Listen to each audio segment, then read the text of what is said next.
ओम सभी को नमस्ते। मंत्रोच्चारण।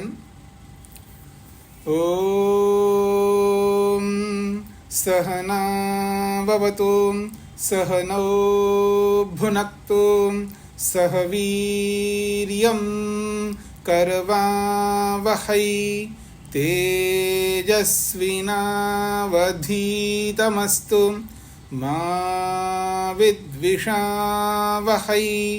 ओम शांति शांति शांति।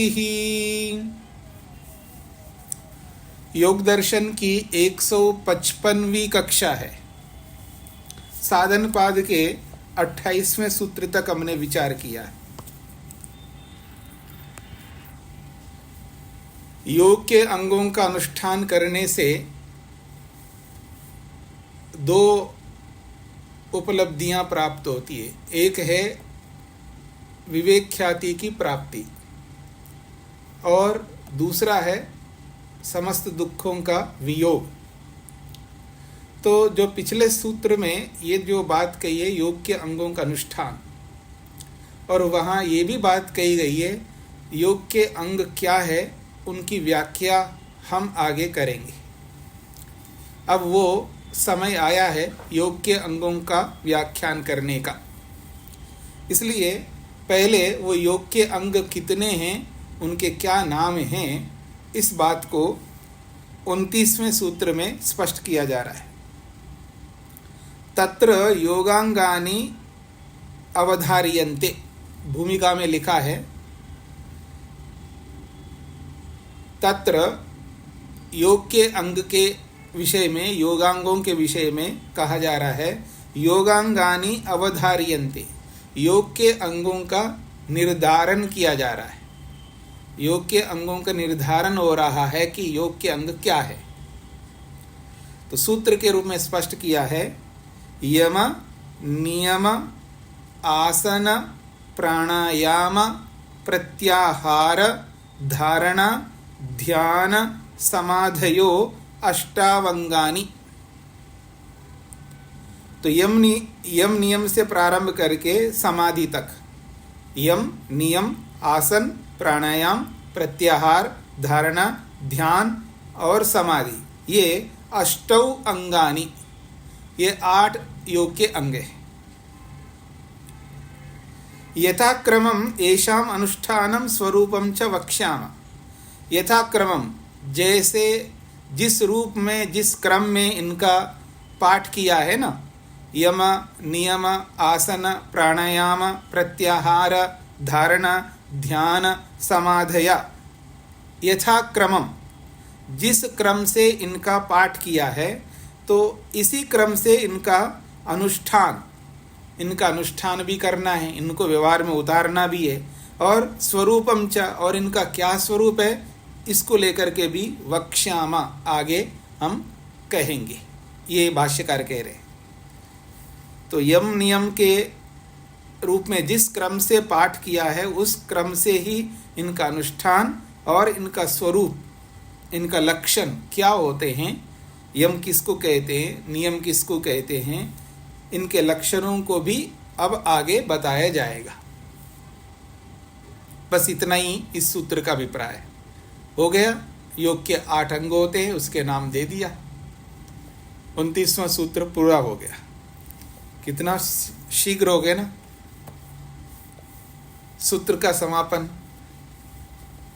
मेरे विचार से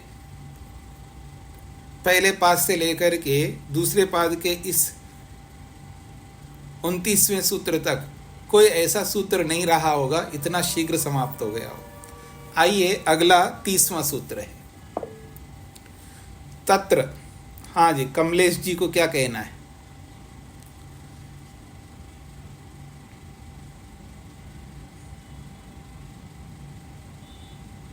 हाँ जी, जिन्होंने हाथ खड़ा किया है बोलिए। तत्र, इन यम नियमों में पहला है यम, अहिंसा, सत्य, अस्तेय, ब्रह्मचर्य, अपरिग्रह, यमाः। तो अहिंसा, सत्य, अस्तेय, ब्रह्मचर्य, अपरिग्रहाः, विसर्ग भी होगा, वो संधि कारण से विसर्ग सूत्र में नहीं दिखाई दे रहा है। और यमाः, ये यम कहलाते हैं। यमाः बहुवचन में, यमः यमौ यमाः, रामः रामौ रामाः, ऐसा। तो ये यम 5 कहलाते हैं।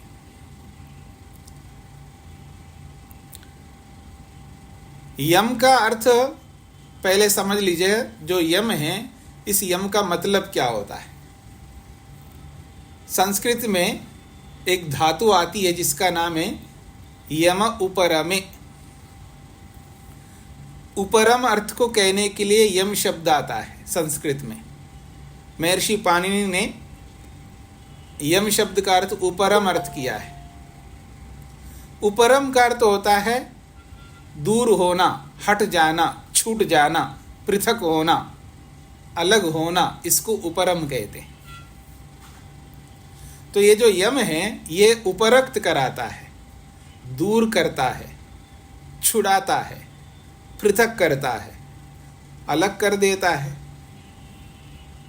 किसको किसको छुड़ाता है, किसको अलग करता है, किसको दूर करता है, किसको पृथक करता है। हाँ जी आशुतोष जी, किसको दूर करता है ये यम? अविद्या को।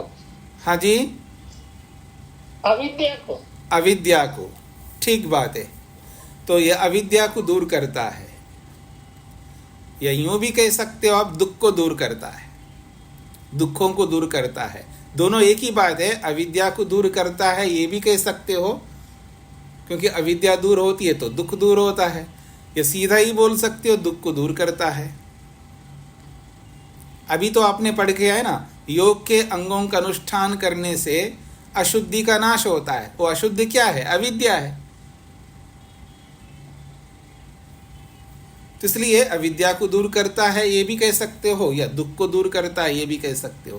तो यम उपरमे, ये दुखों को छुड़ाने वाला है यम।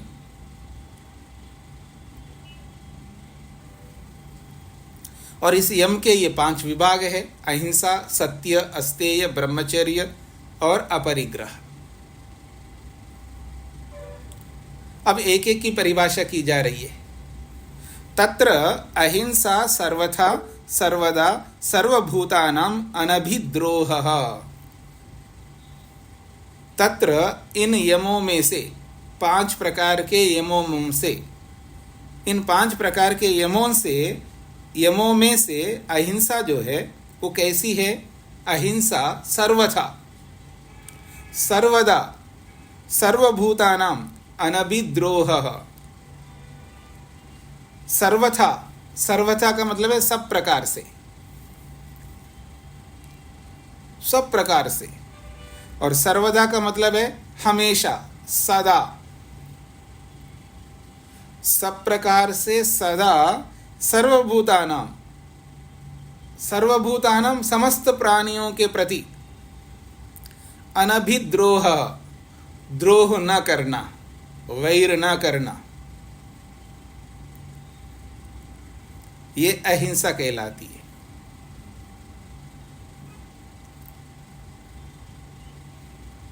बस हो गई। अहिंसा क्या होती है? बड़ा सरल हो रहा है जी आज का पाठ, तो कमाल हो गए। अहिंसा क्या है? तो कहा है सर्वथा, सब प्रकार से, सर्वदा, हमेशा, सर्व प्राणिनाम, समस्त प्राणियों के प्रति, अनभिद्रोह, द्रोह न करना।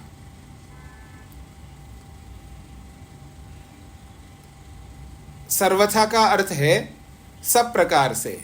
कौन से हैं ये प्रकार? सब प्रकार।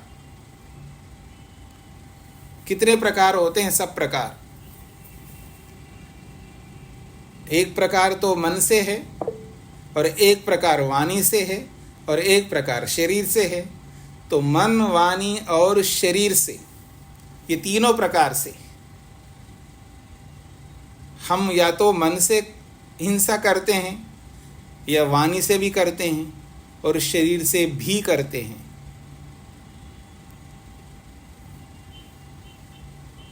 हाँ, पत्नियों से पूछो मन से कितना द्वेष करते हैं, पति के प्रति, पति से कितना द्वेष करते होंगे, और बोल तो सकते नहीं वाणी से। जहाँ बोलने की स्थिति नहीं है तो अब क्या करे, खाली तो रह नहीं सकता व्यक्ति, और वाणी से नहीं बोल सकते तो मन से करते रहेंगे। और जैसे अवसर आया वाणी से बोलने का तो वाणी से भी करेंगे। अब शरीर से तो कम अवसर आता होगा, शरीर से कम अवसर आता होगा, क्यों जी? लेकिन अच्छा लगता है अगर शरीर से भी अवसर आ जाए तो। मैं दिल्ली में कहीं रुका हुआ था, बहुत समय की बात है, तो पड़ोस में बहुत आवाज़ें आ रही है। तो क्या बात है, क्यों ऐसी आवाज़ आ रही है? तो जी ये पड़ोसन जो है वो लड़ रही है, किन से? पति से। अच्छा, ये तो बात समझ में आ गई, ठीक है, लड़ाई तो सभी लोग करते हैं। तो उन्होंने एक बात कही, लड़ाई तो हो रही है जी वाणी से, लेकिन वो मारती भी है। किनको मारती है? पति को मारती है। वाह, ये कमाल की बात सुनाया आपने, पति को पत्नी मारे। आज तक तो मैंने यही सुना है कि पति पत्नी को मारता है, लेकिन पत्नी पति को मार रही है। हाँ, माताएं तो हंस रही है, अच्छी बात है। अच्छा, मतलब अच्छी खबर सुन रहे हैं आप लोग। पत्नी पति को मारे, ये अच्छी खबर हो गई ना। तो चाहे आप शरीर से मारो या वाणी से मारो, और जो शरीर से मार नहीं सकती है ना, वो क्या करती है? वाणी से मारती है, बोल करके। और जब बोल करके भी नहीं मार सकती है तो फिर क्या करते हैं लोग? मन से करते हैं। फिर मन से कौन देखने आए? आप मेरे बारे में क्या बोल रहे हैं मेरे को ही नहीं पता लगेगा, तो आपको क्या पता लगेगा? किसी को नहीं पता लगेगा मन से आप क्या मारते हैं, क्या बोलते हैं, क्या द्वेष करते हैं। वहाँ तो अनस्टॉपेबल, मतलब कोई रोक नहीं सकता। आपके मन को तो दुनिया में भगवान के अलावा कोई रोक नहीं सकता। अब ये बहुत बोलता है, इसको कोमा में डाल देते हैं, बेहोश कर देते हैं। हाँ, डॉक्टर बैठे हैं, उनके बस की बात हो सकता है कि ज़्यादा बोलते हैं, इनको इंजेक्शन दे दो, तो बोले ही नहीं, बस बहुत बोलता है। मतलब व्यक्ति इतना चिल्लाता है, इतना बोलता है, थोड़ा बहुत दर्द हो जाए तो भी रोने लगता है, बार बार डॉक्टरों को बुलाता है, परेशान करता है। तो क्या करेंगे? बेहोश कर देंगे, बोलना ही बंद हो जाएगा। या तो डॉक्टर बोलती बंद कर सकते हैं, या भगवान बंद कर सकता है। लेकिन मन से अगर आप बोलें तो कौन रोके आपको? ना डॉक्टर रोक पाएगा, क्योंकि पता ही नहीं चल रहा है मन से क्या बोला जा रहा है, तो डॉक्टर कैसे रोकेगा? और बाकी लोग क्या रोक पाएंगे? तो मन से भी आप द्वेष कर सकते हैं, और वाणी से तो करते ही हैं, और अवसर आने पर शरीर से भी। तो यहाँ बोला जा रहा है सर्वथा, सब प्रकार से, मन से भी, वाणी से भी और शरीर से भी। और सर्वदा का अर्थ होता है हमेशा, सदा। क्या मतलब होता है इसका? हमेशा का मतलब, सदा का मतलब यही होता है कि चाहे वो कोई भी काल हो, प्रातःकाल हो या सायंकाल हो या रात्रि काल हो, चाहे आप दुकान में बैठे हो, चाहे नौकरी पे बैठे हो, चाहे बिजनेस कर रहे हो, चाहे वो किसी जॉब में बैठे हो, कोई भी समय हो, किसी भी परिस्थिति में हो, परिस्थिति कोई भी हो सकती है, किसी भी परिस्थिति में, किसी भी काल में हिंसा नहीं कर सकते।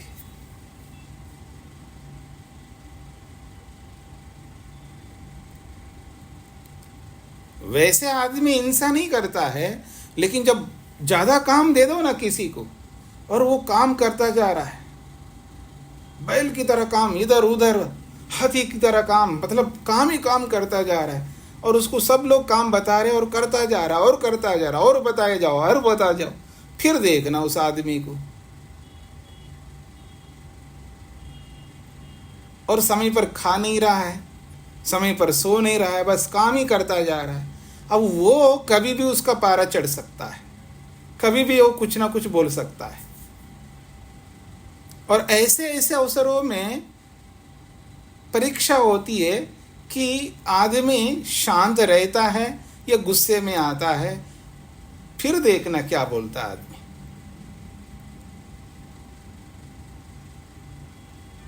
और सरल बता दूं मैं आपको कि इस आदमी के अंदर गुस्सा है या नहीं है।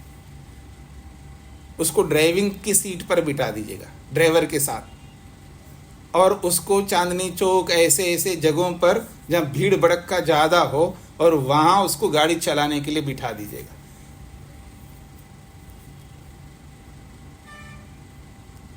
आश्चर्य की बात यह है कि गाड़ी बंद है, ग्लास बंद हैं, लेकिन बोलते जाते हैं दूसरों के बारे में, इसको ये नहीं अकल ने देखो कैसे चला, उसके बारे में बोलता जाता, उसको सुनाई नहीं दे रहा है, फिर भी बोलेंगे उसको।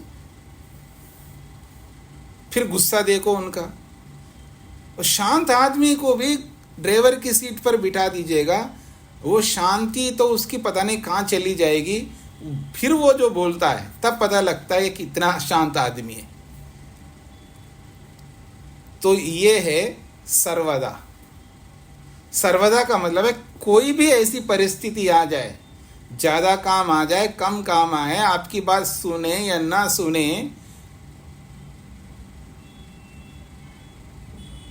किसी भी परिस्थिति में हिंसा नहीं कर सकते। और इस हिंसा का मतलब ये है कि आप मारने लग रहे हैं किसी को जान से, ऐसा ही नहीं। आप किसी को पीटने लग रहे हैं, ऐसा भी नहीं। आप कुछ भी वाणी से उसको ऊंचा नहीं बोल सकते, गुस्से में नहीं बोल सकते।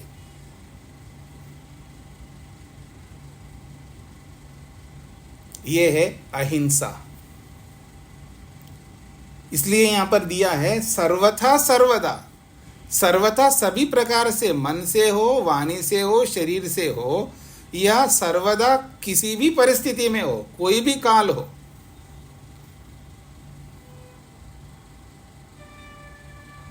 अब सुबह से लेकर शाम तक काम ही काम करते जा रहे हो, सब लोग आपको बताए जा रहे हैं, और आपको ना खाने का, ना पीने का, ना बैठने का, ना ऐसा कोई अवसर नहीं मिल रहा है। कई बार ऐसे काम होते हैं ना, तो वहाँ वास्तव में परीक्षा हो जाती है व्यक्ति की कि इसको गुस्सा आता नहीं आता है, इसको द्वेष आता ही नहीं आता है, इसके अंदर उद्वेग उत्पन्न होता है नहीं होता है।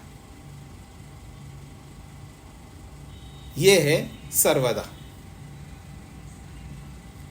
तो किसी भी परिस्थिति में, सर्व प्राणी नाम का मतलब केवल मनुष्यों के लिए नहीं, मनुष्यों के लिए नहीं, सर्व प्राणी का मतलब कोई भी प्राणी हो, मच्छर भी क्यों ना हो, मक्खी भी क्यों ना हो, प्राणी मात्र के प्रति द्रोह नहीं कर सकते, किसी के लिए नहीं कर सकते।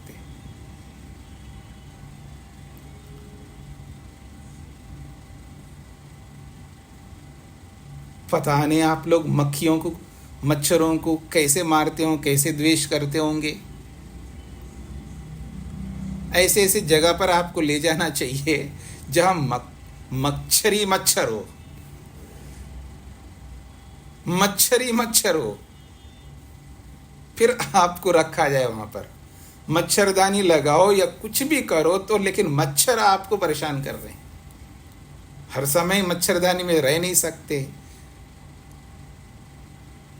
फिर आपको देखना है कि बस इतने मच्छर हो, फिर आपकी परीक्षा, मेरी परीक्षा, सबकी परीक्षा होगी। हाँ जी, केवल आपकी नहीं, सबकी परीक्षा होगी।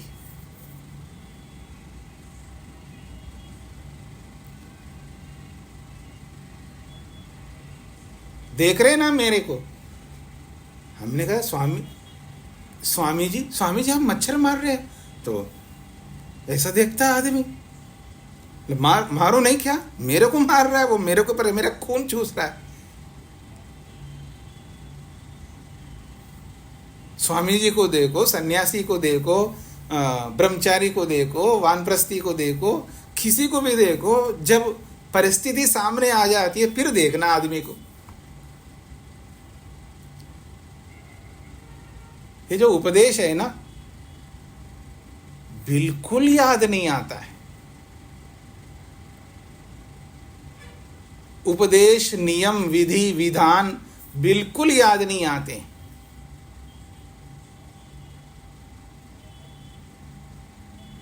सब समाप्त हो जाता है, ब्लैंक हो जाता है मन। जब दुखों का पहाड़ हमारे ऊपर गिर जाता है, तब परीक्षा होती है, तब सारे उपदेश एक किनारे में रह जाते हैं। इसलिए कहा सर्व प्राणी नाम सर्वभूतानाम, समस्त भूतों के प्रति कोई भी क्यों ना हो, नहीं कर सकते। इसका मतलब ये था को हमारे को खाए, उसको तो जहां खाना मिलेगा ना वो खाएगा। आप क्या करते हो भूख लगे तो? बोलो, आप क्या करते हो भूख लगते तो? और कई बार भूख लग रही, इतनी तेजी से भूख लग रही है तो आदमी को सब्र नहीं होता। वो खुद जब किचन में जाकर के कुछ काम नहीं करता हो, वो भी किचन में जाकर के कुछ भी उठा के कुछ भी खाने लगता है। जब भूख इतनी लग रही है तो मच्छर मक्खी को तो भूख लगती है ना, वो क्या करेंगे, जहां उसको खाना मिले वहां खा लेंगे। तो आप खाने के रूप में तैयार बैठे उनके सामने, लबलबा बढ़िया खून है आपका, हाँ, तो खाली कैसे बैठेंगे? वो उसको भूख लग रही है, उसका क्या काम है, उसको क्या पता है? जिसको पता है वो रुकता नहीं है, जिसकी बुद्धि है वो रुकता नहीं है, जिसका समझ है, जो समझदार है, जो विवेकी आदमी है, सब कुछ जानता, वो तक नहीं रुकता है। वो तो प्राणी अनजान है, उसको कोई बोध नहीं है, उसको धर्म अधर्म का पता नहीं है, मेरा अपना पराया कुछ पता नहीं उसको। वो कैसे रुकेंगे? बताइए कैसे रुकेंगे वो? उसको तो खाना चाहिए, और खाना जहाँ मिले वहीं खाएंगे वो। उसको क्या पता है कि इनको नहीं काटना है, ये हमारा धर्म है अधर्म है? उसको कुछ नहीं पता है। पता तो हमको है। जिसको पता है, जिसको बुद्धि, जिसके पास बुद्धि है, वो सुधर के रहे, वो समझदार बन के रहे। वो हिंसा कैसे कर सकता है?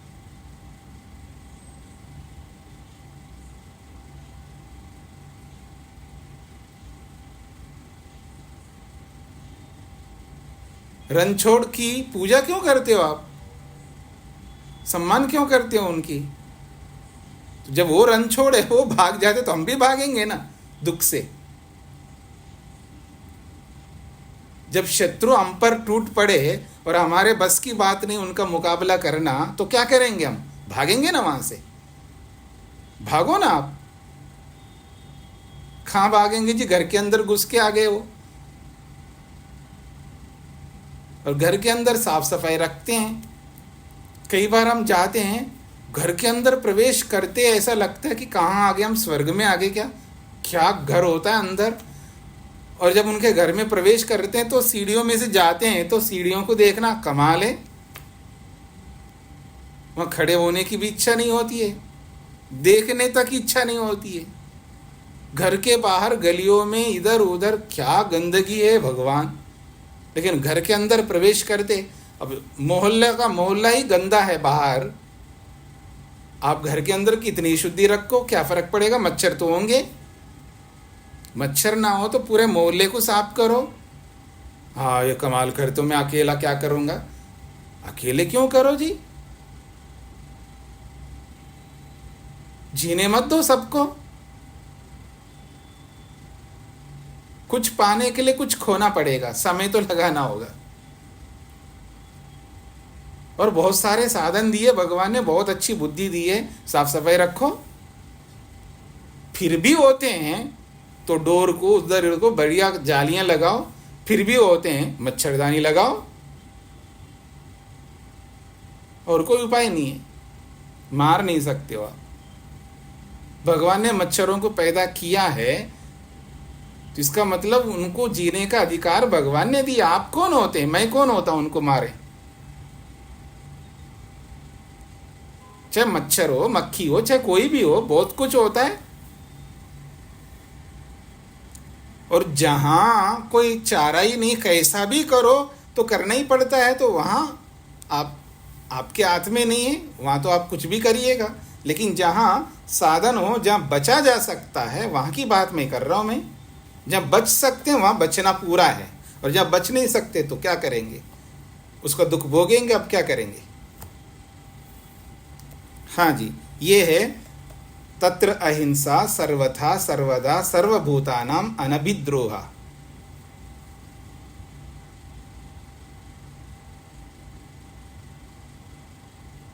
बेंदुधर जी बहुत देर से हाथ खड़ा किया, क्या कहना चाहते हैं? स्वामी जी, यजुर्वेद में तो एक मंत्र है, आत्मरक्षा से मारना का परमिशन दिया है।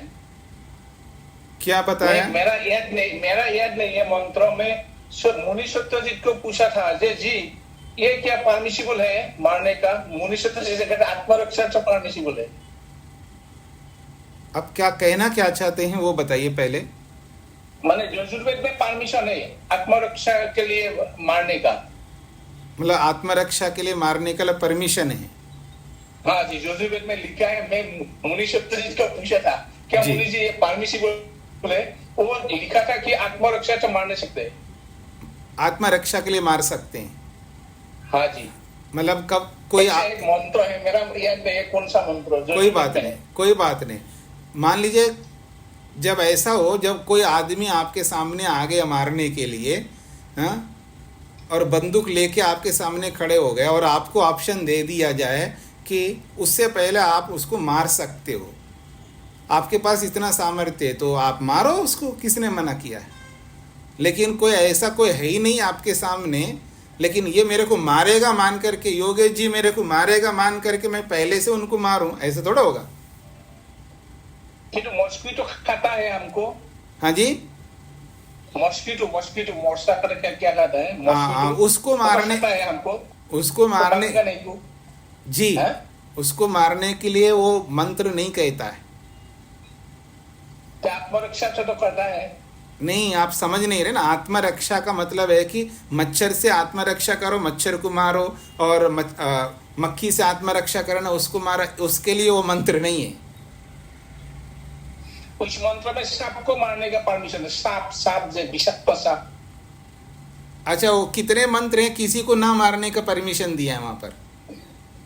कितने ऐसे मंत्र हैं जहां किसी को ना मारने का परमिशन दिया है? उसका क्या करेंगे? नहीं जानते तो जान लीजिएगा। अब एक ही मंत्र को जान करके क्या करेंगे? सभी मंत्रों को जानो, पता लगेगा आपको, ठीक है ना? पागल में पड़ गया था। जी जी, हाँ। और में पड़ गया था कि मंत्र में परमिशन है मारने का, तो तब मुनि सत्यजीत ने कहा था कि आत्मरक्षा करना चाहिए। वो करना चाहिए बोला है, लेकिन उनसे ये भी पूछिएगा ना कि किसको मारना चाहिए आत्मरक्षा के लिए, ये भी पूछिएगा ना, वो भी बताएंगे यही। ना, आपने जो कहा मॉस्किटो को मारना नहीं चाहिए, मॉस्किटो से आत्मरक्षा से मारना चाहिए उनको। आप केवल इतना नहीं कहेंगे ना, आप जिनसे पूछा है उनसे सारी बातें पूछिएगा, तो वो बताएंगे जरूर आपको। जैसा मैं बता रहा हूँ वैसा ही बताएंगे वो, ठीक है ना? वो मेरे साथ ही रहते हैं, मेरे से अलग दूर नहीं रहते, वो मेरे साथ रहते हैं। वो क्या कह सकते हैं मेरे को पता है, तो इसलिए आप उनसे पूछ लीजिएगा, पता लग जाएगा। जी हाँ जी, नरेंद्र जी। स्वामी जी ओम जी। स्वामी जी, जैसे वाणी के द्वारा अहिंसा का प्रसंग आया, तो इसी के उसमें मेरा एक प्रश्न है कि जैसे कोई विद्वान सत्य का प्रचार करता है, जैसे आर्य समाज के प्रचार में कुछ लोग जो है पौराणिक आ जाते हैं, और वो प्रथम बार जो वाणी से सुनते हैं सत्योपदेश को, उनको बहुत बुरा लगता है कि राम ईश्वर नहीं है, परमात्मा नहीं है, इस तरह की, तो क्या ये अहिंसा में आएगा स्वामी जी? जैसे उनको दुख होता है सुन के। देखिए, ऐसा है कि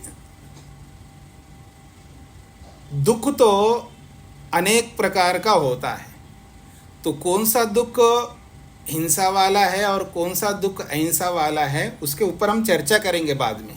पहले इसको एक बार पढ़ लीजिएगा। जब प्रश्नोत्तर होगा, ये हिंसा के बारे में जब प्रश्नोत्तर होंगे तब इस पर विचार करेंगे। अभी तो केवल आपको कोई प्रश्न पूछना हो तो यहाँ जो हम पढ़ रहे हैं इसमें कोई समस्या हो, इसमें कोई बात समझ में नहीं आ रही तो उस संदर्भ में पूछिएगा। बाकी प्रश्नोत्तर तो बहुत होंगे, इस पर बहुत चर्चा होगी, तब कर लेंगे इसका। जी धन्यवाद। शेखर जी। जी प्रणाम स्वामी जी। जी हम यम को स्वामी जी अभी आया था कि यम से क्या होता है, अभी कहा था भाई ने अविद्या का नाश होता है, आपने कहा दुख का नाश होता है, तो इसको हम पहले कैसे देख सकते हैं स्वामी जी, जो सीधा हिट करता है कि मन के विकार हैं, या कि कैसे कह सकते हैं कि यम से सबसे ज्यादा यहाँ हमारी अविद्या या दुख या जो हमारे क्लेश हैं कौन से रूप में, शरीर पे, वाणी पे, मन पे, किस पे ज्यादा मतलब डायरेक्ट इफेक्ट होता है? जी यम से डायरेक्ट तो मन पर इफेक्ट होता है जी। यम का पालन से डायरेक्ट, जो यम का पालन जितना जितना करेंगे उतनी उतनी अविद्या जो है, मन की जो अविद्या है वो उस पर सीधा सीधा डायरेक्ट प्रभाव पड़ता है उसका। जी जी स्वामी जी, जैसे मन के क्लेश है, मतलब मन के क्लेश कम होंगे ऐसा बोले? हाँ जी, मन के क्लेश कम होंगे, मन के क्लेश सर्वाधिक कम होंगे, क्योंकि योगांगानुष्ठानाद अशुद्धि क्षय जो बोला है ना, वो जो अशुद्धि है वो सर्वाधिक रूप से मानसिक अशुद्धि है, क्योंकि अविद्या ही बहुत ज़्यादा दुख देती है हमको, और जो अविद्या है वो मानसिक रूप से बहुत अधिक परेशान करती है वृत्तियों के रूप में। तो वृत्ति रूपी जो अविद्या है उन पर सीधा प्रभाव पड़ता है यम का। जी जी स्वामी जी, मतलब ये 8 अंग हैं, मैं ये जानना चाह रहा सभी का ही मन पे तो, क्योंकि मन तो मेन है, मन पे इफेक्ट ज्यादा पड़ता है, बट मैं थोड़ा सा ये जानना चाह रहा था कि हो सकता है यम स्पेसिफिकली इसको अटैक करता है, नियम इस पे अटैक करता है ज्यादा, मतलब एक गौण एक मुख्य, उस हिसाब से मैं ऐसा तो नहीं कह सकते हम। जहाँ जिस पर प्रभाव देता है वो उस सारे अंगों का सीधा प्रभाव तो सबसे पहले तो अविद्या पर ही पड़ेगा, क्योंकि योगांगानुष्ठानात अशुद्धि क्षय, तो अशुद्धि जो है, अशुद्धि के रूप में आप देखेंगे एक तो बाहर की अशुद्धि भी होती है, तो वो अशुद्धि की अपेक्षा से जो आंतरिक अशुद्धि है उस पर ही सारे अंगों का प्रभाव डायरेक्ट पड़ता है। उसके बाद में वाणी पर प्रभाव पड़ता है, वाणी सुधरती है, वाणी जो दूषित वाणी हमारी बनती है वो उस पर बाद में प्रभाव पड़ेगा, पहले मानसिक मन पर प्रभाव पड़ेगा, और जैसे मन पर प्रभाव के बाद में जब वाणी पर प्रभाव पड़ेगा, और वैसे ही उसी क्रम से शरीर पर भी प्रभाव पड़ेगा। तो ये क्रम ही ऐसा है, पहले वाणी पर, फिर पहले मन पर, फिर वाणी पर, फिर शरीर पर। जी जी जी स्वामी जी, धन्यवाद जी जी। क्योंकि हम जो भी शारीरिक कर्म आज हम कर रहे हैं, चाहे मैं शरीर से किसी को मारूंगा या शरीर से जो भी गलत काम करूंगा, ये तभी कर पा रहा हूं शरीर से क्योंकि मन बदला है, पहले मन की वृत्ति बदली है पहले। यदि कहीं मन की वृत्ति बदली ही नहीं है तो वो शरीर पर आ नहीं सकता।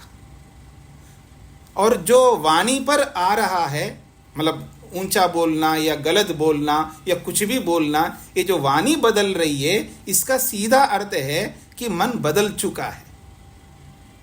तो इसलिए पहले मन पर ही सारा प्रभाव पड़ता है, किसी भी आचरण का वो सबसे पहले मन पर प्रभाव पड़ता है, मन में चेंजेस आते हैं, उसी के बाद वाणी पर, उसी के बाद शरीर पर। हाँ, ये कह सकता हूँ मैं कि हर मानसिक प्रभाव पहले वाणी पर ही होगा, ऐसा कोई नियम नहीं है, लेकिन मन पर प्रत्येक क्रिया का प्रभाव मन पर जरूर होगा। लेकिन हर जगह हम बोल नहीं सकते हैं, तो जहाँ बोल नहीं सकते तो मन तो रह गया, अब गलत बोला, हर जगह हम बोल सकते, वाणी तो रह गया, लेकिन शरीर पर प्रभाव पड़ेगा। ना बोल करके भी हम शरीर से गलत काम करने लगेंगे, तो यहाँ अल्टरनेटिव बन जाता, यानी बिना वाणी के शरीर से भी हम गलत कर सकते। यानी ये जरूरी नहीं है मन में होने के बाद वाणी पर ही होगा, वाणी में होने के बाद ही शरीर पे आएगा, ऐसा कोई रूल नहीं है। वहाँ वाणी पे आए बिना ही शरीर से हो सकता है, पर मन पे होना जरूरी है। अगर मन पे प्रभाव नहीं पड़ा है तो शरीर पे कभी नहीं पड़ सकता। वाणी पर पड़ नहीं सकता। तो वाणी मन पर प्रत्येक क्रिया का प्रभाव पड़ेगा। तो जो भी यम का प्रभाव है या यम के विरुद्ध का प्रभाव है, सबसे पहले मन पर ही पड़ेगा। तो मन की अशुद्धि ही हटेगी, और मन की अशुद्धि हट गई तो वाणी की भी हट जाएगी और शरीर की भी हट जाएगी। ऐसा समझना है, सारे अंगों का यही प्रभाव है जी। अच्छा प्रश्न था। अब आगे बढ़ते हैं जी। अहिंसा को समझा करके महर्षि वेदव्यास जी ने एक बहुत बड़ी बात कही है, इस पर विस्तार से हमें समझने की आवश्यकता है। वो कहते हैं उत्तरे च यम नियमाः तन्मूलाः तद सिद्धिपरतया एव तत्प्रतिपादनाय प्रतिपाद्यन्ते। वो कहते हैं उत्तरे च यम नियमाः। उत्तर का मतलब है बाद वाले। जब अहिंसा की बात कहिए तो अहिंसा के बाद में जितने भी आते हैं, कितने आते हैं जी? यम के अहिंसा के बाद में सत्य आता है, सत्य के बाद अस्तेय आता है, अस्तेय के बाद ब्रह्मचर्य आता है, ब्रह्मचर्य के बाद अपरिग्रह आता है, और नियम के पांचों शौच, संतोष, तप, स्वाध्याय और ईश्वर प्रणिधान। तो अहिंसा के बाद में यम के 4 भाग और नियम के 5 भाग, यानी कुल 9 भाग। 10 में से 1 को हटा दीजिए अहिंसा को, तो 9 भाग, 9 विभाग, ये 9 के 9 इनको लेकर के बात कही जा रही है। उत्तरे च यम नियमाः, बाद वाले 4 यम और 5 नियम। तत्मूलाः तन्मूला, मूल शब्द है तत्, और उसको मूला में मकार है तो मकार के स्थान, मकार के कारण से तकार को नकार हो गया, इसलिए तन्मूला बोला है। अब जब इसको समास को अलग करेंगे तो तन्मूला को तत्मूला हो जाएगा। तो तत्मूला का मतलब है अहिंसा मूलक है, अर्थात 4 यम और 5 नियम अहिंसा पर आदि आश्रित है। अहिंसा ही इन 9 का आधार है। यदि अहिंसा ठीक चल रही है तो समझ लेना हमारा सत्य, हमारा अस्तेय, हमारा ब्रह्मचर्य, हमारा अपरिग्रह, हमारा शौच, हमारा संतोष, हमारा तप, हमारा स्वाध्याय, हमारा ईश्वर प्रणिधान, ये 9 के 9 बिल्कुल सटीक चलेंगे। उनमें कोई आपत्ति नहीं आएगी। यदि हमने अहिंसा का समुचित पालन किया है तो समझ लेना ये 9 के 9 अपने आप ठीक से पालित हो जाएंगे। इसलिए बोला है उत्तरे च यम नियमाः तन्मूलाः, यानी अहिंसा मूलक है, अर्थात इन 9 में अहिंसा विद्यमान है, ये कहना चाह रहे। और आगे एक बात कहिए, तत्सिद्धि परतया एव, यानी सत्य का जब पालन कर रहा है तो तत्सिद्धि परतया, ये सत्य जो है अहिंसा को सिद्ध करता है। अगर मान लीजिएगा डॉक्टर विष्णु जी सत्य बोल रहे हैं, वो सत्य क्या बोल रहे हैं? वो अहिंसा को जी रहे हैं, यानी सत्य जो बोला जाता है वो अहिंसा के लिए बोला जा रहा है, या यूं कहूं अहिंसा को सिद्ध करने के लिए सत्य बोल रहे हैं। युधिष्ठिर सत्य बोल रहे हैं, युधिष्ठिर जी, तो समझ लेना वो अहिंसा को सिद्ध करने के लिए बोल रहे हैं, अहिंसा को अक्षुण्ण रखने के लिए सत्य बोल रहे हैं। अगर चोरी नहीं कर रहे हैं शेखर जी, इसका अर्थ है वो जो चोरी न करना है वो अहिंसा को पुष्ट करने के लिए कर रहे हैं, यानी अहिंसा को सिद्ध करने के लिए ही सत्य बोला जाता है, अहिंसा को सिद्ध करने के लिए ही चोरी नहीं किया जाता है, अहिंसा को सिद्ध करने के लिए ही ब्रह्मचर्य का पालन किया जाता है, और अहिंसा की सिद्धि के लिए ही सब किए जाते हैं। यानी अहिंसा इसमें इतना उत्कृष्ट है कि एक अगर हमने पकड़ लिया है अहिंसा को, तो समझ लेना बाकी 9 के 9 अपने आप होते रहेंगे।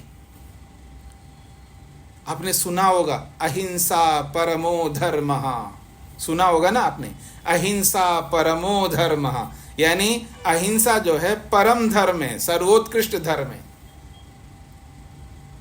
बहुत ऊंची चीज है अहिंसा। तो यही इसलिए कहना चाह रहे हैं, उत्तरे च यम नियमा, बाद वाले 4 यम और 5 नियम तत्मूला, वो अहिंसा मूलक है, यानी इन 9 में अहिंसा मूल में विद्यमान है। अभी इसकी व्याख्या करूंगा, आपको समझ में आएगा। तो कह रहे हैं तत् सिद्धि परतया एवं, उस अहिंसा को सिद्ध करने के लिए इन 9 का पालन किया जाता है। तत्प्रतिपादनाय, उसको प्रतिपादित करने के लिए, यानी अहिंसा को प्रस्तुत करने के लिए ही सत्य बोला जा रहा है, अहिंसा को प्रस्तुत करने के लिए ही बाकी सब का आचरण किया जा रहा है। अहिंसा को प्रतिपादित करने के लिए, अहिंसा को प्रस्तुत करने के लिए, अहिंसा को सामने लाने के लिए ही इन 9 का पालन किया जा रहा है। इसलिए कह रहे हैं तत्प्रतिपादनाय प्रतिपाद्यन्ते, वो आचरण में लाए जाते हैं। अहिंसा को प्रतिपादित करने के लिए, अहिंसा को प्रस्तुत करने के लिए, अहिंसा को सामने लाने के लिए ही इन सब का आचरण किया जाता है, ये इसका अभिप्राय है। और आगे बढ़ते हैं, वो कह रहे हैं तद अवदात रूप करणाय एव उपादीयन्ते, तद अवदात रूप करणाय एव उपादीयन्ते। तद का मतलब उस अहिंसा को अवधात रूप करणाय, अवधात रूप का मतलब है शुद्ध रखने के लिए। अवधात का अर्थ होता है विशुद्ध रखने के लिए, शुद्ध रखने के लिए ही उपादीयन्ते, इन 9 को ग्रहण किए जाते हैं, इन 9 को अपनाए जाते हैं। यानी अहिंसा को शुद्ध रखने के लिए इन 9 विभागों को अपनाए जाते हैं, आचरण में लाए जाते हैं, अहिंसा को शुद्ध रखने के लिए। थोड़ा समझने का प्रयत्न करिएगा। पहली बात है उत्तरे च यम नियमा तन्मूला, ये जो सत्य, अस्तेय, ब्रह्मचर्य, अपरिग्रह, शौच, संतोष, तप, स्वाध्याय, ईश्वर प्रणिधान, नियम के 5 विभाग और यम के 4 विभाग, यानी 9 हो गए। अहिंसा के बाद में ये 9 विभाग हो गए। ये 9 विभाग जो है, इन 9 के मूल में, आधार में अहिंसा है। अब ये जो अहिंसा है, ये आखिर है क्या? पहले अहिंसा को समझना है। जब अहिंसा समझ में आ जाएगी ना, ये जो बातें कही जा रही हैं सब अपने आप समझ में आ जाएंगी। और अहिंसा को समझने से पहले अहिंसा में आकार को हटा दो, अहिंसा में आकार को हटा दो, अवर्ण को हटा दो, तो क्या बचेगा जी? नंदा जी, अहिंसा में आकार को हटा दो तो क्या बचेगा? हिंसा बचेगी। तो सबसे पहले हमको क्या समझना है? हिंसा को समझना है। हिंसा क्या है? हिंसा किसे कहते हैं? अगर ये समझ में आ जाए तो अहिंसा अपने आप समझ में आ जाएगी। अब हिंसा किसको कहते हैं? हिंसा किसी को नहीं मार सकते, किसी को भी नहीं मार सकते, किसी को कोई किसी प्रकार का दुख नहीं दे सकते। दुख ना देना अहिंसा है और दुख देना हिंसा है। अब किसी को दुख नहीं दे सकते, किसी को नहीं दे सकते, तो मैं आप सबसे पूछूंगा कि क्या आप दुख देते नहीं देते? कोई है आप में से? मैं तो बहुत दुख देता हूं जी, मैं पहले से मान लेता हूं, मैं तो बहुत दुख देने वाला हूं, और पता नहीं मैं कितना दुख देता रहता हूं आपको। थोड़ी सी भी गलती हो जाए आपकी, तुरंत दुख देता हूं। हाँ जी, माइक बंद क्यों नहीं करते जी? आपको ये पता नहीं है कि कक्षा में प्रारंभ करते ही सबसे पहला आपको देखना है माइक बंद है या? कितना दुख देता रहता हूं जी मैं आप लोगों को। और अहिंसा किसको कहते? दुख ना देना, और मैं दुख देता जा रहा हूं मैं आपको। कौन सी ऐसी दुनिया में माँ है जो दुख नहीं देती हो? कोई ऐसी माँ है जो दुख नहीं देती हो? कोई ऐसा पिता है दुनिया में जो दुख नहीं देता हो? कोई ऐसी पत्नी है क्या दुख नहीं देती हो पति को? कोई ऐसा पति है जो दुख नहीं देता हो पत्नी को? कोई ऐसे माँ बाप है कि जो बच्चों को दुख ना दें? कौन दुख नहीं देता है? सब दुख देते हैं। अगर मैं किसी माँ बाप से, किसी पति से, किसी पत्नी से, किसी गुरु आचार्य से ये आग्रह करूं कि आप दुख देते हैं, आप दुख देना बंद कर दो, तो सबसे पहले मैं उत्तर दूंगा कि मैं तो बंद नहीं कर सकता दुख देना, मैं तो दुख दूंगा।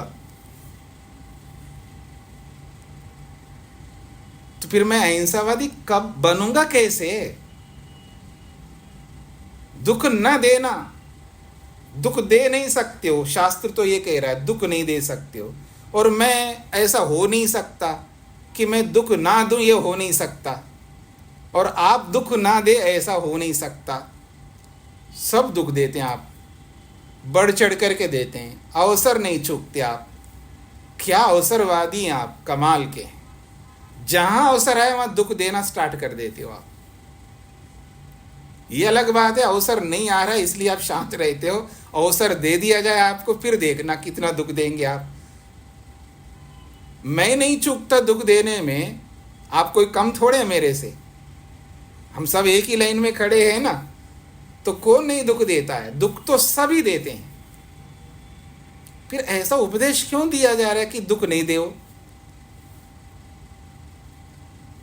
हाँ जी, सीधा खड़े रहना, चश्मा उतार दो, फिर एक चांटा मार दिए इधर, बहुत अच्छा किया जी। हाँ जी, दूसरा गाल भी इधर भी मारो। जो प्रतिक्रिया नहीं करनी है मेरे को,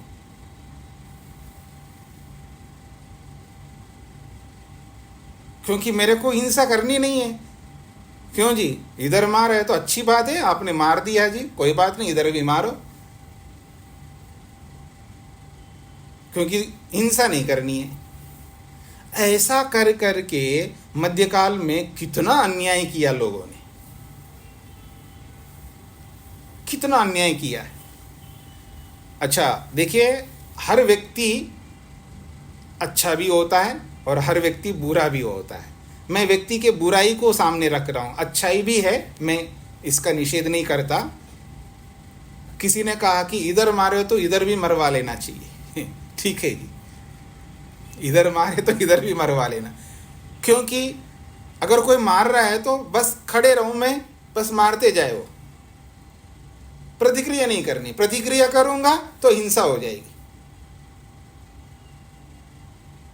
और 2 4 5 10 लोग मिलकर के 100 लोगों को, हजारों लोगों को, लाखों लोगों को मार रहे हैं, बस मरते जाओ आप, क्योंकि हम प्रतिक्रिया नहीं करेंगे। अगर करेंगे तो हिंसा हो जाएगी। ऐसी जो अहिंसा का पाठ जिसने भी पढ़ा है ना,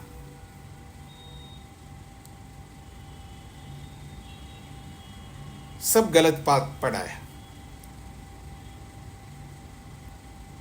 इसको अहिंसा नहीं कहती है। तो इधर मारे तो इधर भी मरवाओ, और कोई कुछ भी कर दे तो आपको प्रतिक्रिया नहीं करनी है और मरते जाओ, मारना नहीं है, बस पीटते जाओ। ये कोई अहिंसा नहीं है। फिर आखिर हिंसा होती क्या है? हिंसा किसको कहते हैं? पहले हिंसा को समझ लीजिए, हिंसा होती क्या है। हिंसा होती है जहां अन्याय होता है, उसको हिंसा कहते हैं। अगर कोई अन्यायपूर्वक मेरे को मारता है तो भगवान ने मेरे को बुद्धि दी है, अन्यायपूर्वक कोई मारता है तो कैसे मैं मरूंगा, कैसे मारने दूंगा मैं तो ऐसा नहीं कर सकता। मैं क्या, कोई किसी को ऐसा नहीं करना चाहिए। अगर इधर मारे तो क्यों मारे वो, मेरे को पता चल रहा है तो मैं रोकूंगा उसको मारने से पहले ही। फिर भी मारता जा रहा है तो फिर मैं पलट करके मारूंगा। अब बेंदुधर जी की बात याद आ रही है, आत्मरक्षा के लिए तो मारना चाहिए। अब यहां काम आएगा, ये यहां काम आएगा। अगर कोई मेरे को मार रहा है, मैं उसको रोक रहा हूं, फिर भी नहीं रुक रहा है तो मेरे पास हाथ नहीं है, पांव नहीं है, मेरे पास बुद्धि नहीं है, रोकने पर भी नहीं रुक रहा है वो, पलट करके क्यों नहीं मारूंगा मैं? आत्मरक्षा करने के लिए अधिकार है मेरे पास में। तो जो अन्यायपूर्वक मेरे को मारता है मैं उसको कैसे सहन कर सकता हूं? और जो मां मारती है वो क्यों मारती है? पिता जो मारता है वो क्यों मारता है? मैं जो मारता हूं आप लोगों को वाणी से, क्यों मारता हूं मैं आपको?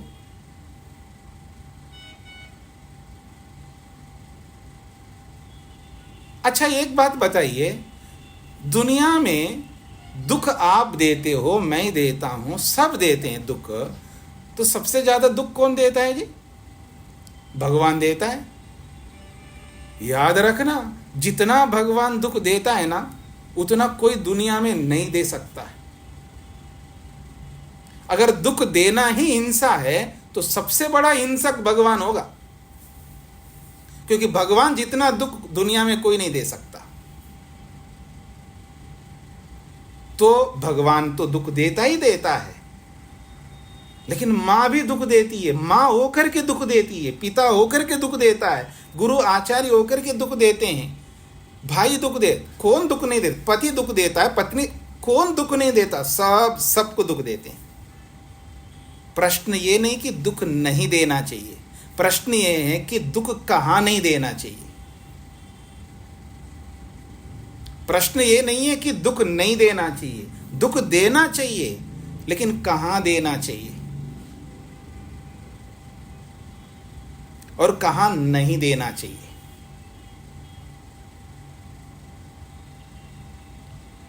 तो इसलिए शास्त्र ये कहता है कि यदि अन्यायपूर्वक दुख दिया जाता है, समझ लीजिएगा, अन्यायपूर्वक दुख दिया जाता है उसको कहते हैं हिंसा, और जो न्यायपूर्वक दुख दिया जाता है उसको कहते हैं अहिंसा। क्योंकि दुख के पीछे न्याय है तो वो कितने दुख दे सकते आप। इसलिए मां धड़ल्ले से दुख देती है। कौन ऐसा बच्चा होगा जो मां दुख नहीं दिया हो जिसको? क्यों जी, हम लोग कैसे थे जी? नटखट थे। हम कहाँ रूल्स का फॉलो करते थे? माँ जो कहती तो कहाँ मानते थे हम बचपन में? आज भी नहीं मानते बड़े होकर के लोग। बचपन की तो क्या कथा है, तो वो तो दुख देती थी। आपकी कोई ऐसी माँ है जो आपको कभी दुख नहीं दिया हो? किसी की माँ ऐसी रही क्या? अगर रही हो तो उसको मैं माँ नहीं मानूंगा। अब इसलिए सोच समझ करके देना उत्तर।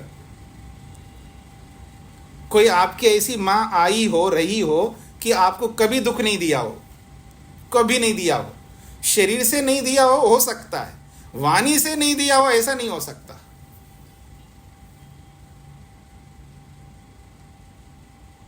सब देते दुख।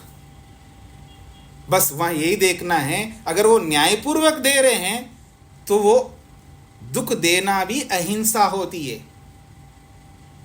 याद रखना, दुख देना भी अहिंसा होती है, क्योंकि वह न्याय होता है।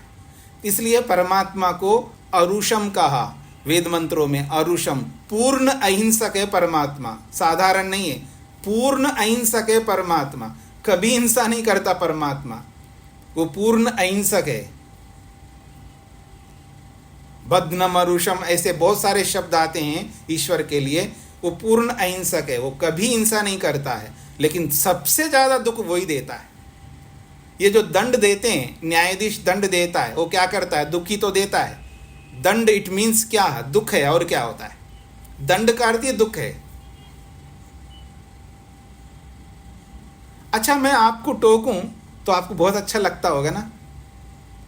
मेरे को तो बिल्कुल अच्छा नहीं लगता। अगर मेरे को टोके, मेरे को कभी अच्छा नहीं लगता है। जब मेरे को अच्छा नहीं लगता है तो आपको कौन सा अच्छा लगेगा? किसी को अच्छा नहीं लगता टोकना। टोकना इट मीन्स दुख देना, ऐसा है। हाँ, आपको दुख होता है।